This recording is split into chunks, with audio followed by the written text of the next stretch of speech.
त्याच भक्तीतून त्याच प्रेमानंद परमेश्वराजवळ आपण वावरलो.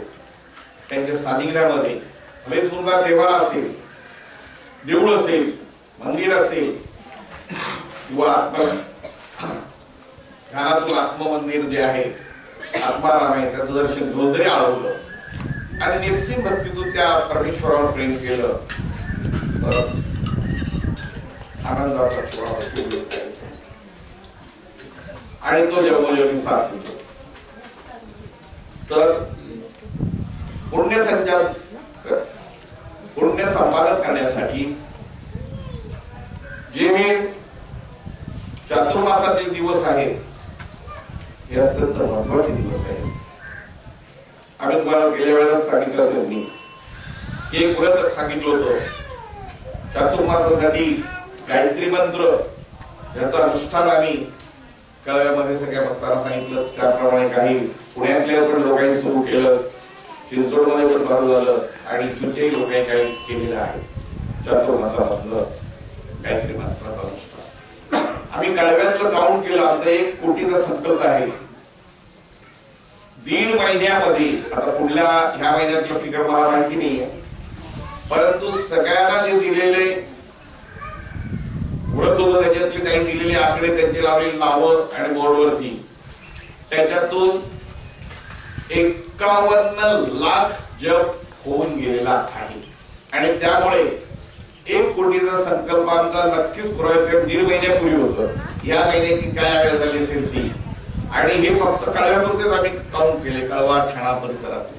तुमच्या इथूनचे सुद्धा जे आकडे असतील तुम्ही काउंट करा, किती आकडा आणि किती कोटी होते हा तुमचा जरी भाग नसला, एक संकल्पाचा भाग ठेवला तर मुद्दा की इथपर्यंत जास्तीत जास्त लोकांनी गायत्री मंत्राचा जप करावा हा उद्देश होता.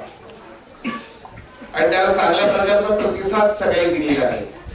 काहीही तर 2-2 लाख जप केले एका महिन्याला 1 लाख. किती वेळ दिला असेल, सकाळी पहाटे 4 वाजता. आणि त्यांचे अनुभव आणि अनुभवी हे कळवलेले आहेत की इतकी उष्णता वाढली, ऊर्जा एवढी वाढली की आपलं तापायला लागलं. आसनावर उठल्यावर ते आसन गरम झालेलं, तर त्याही पेक्षा एकाला तर एवढा घाम फुटला की त्याने प्रत्यक्ष सदैव दर्शन घेतले. तर अशा प्रकारचं, आणि त्यांनी तो घाबरून पुढे जपच करायला बंद झाला, कारण मला एवढं दर्शन झालं. त्यांनी सांगितलं तर आम्ही घाबरू नको, तू करत राहा, काही होणार नाही. हा जो भाग आहे हा भक्तीतला भाग आहे.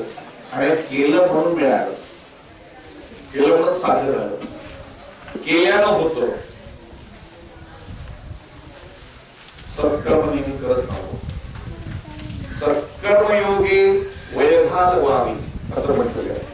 मग ते देवपूजेतलं असेल, रक्षणात्मक गुरु कार्यातलं असेल किंवा सामाजिक कार्यातलं असेल, की जेणेकरून आपली पुण्याची जोड घडेल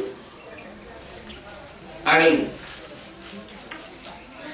पुन्हा या मानवी देहामध्ये भूतयुगीमध्ये जायला नको. परत परत मान आपण ठेवायला लागू नये या दृष्टिकोनातून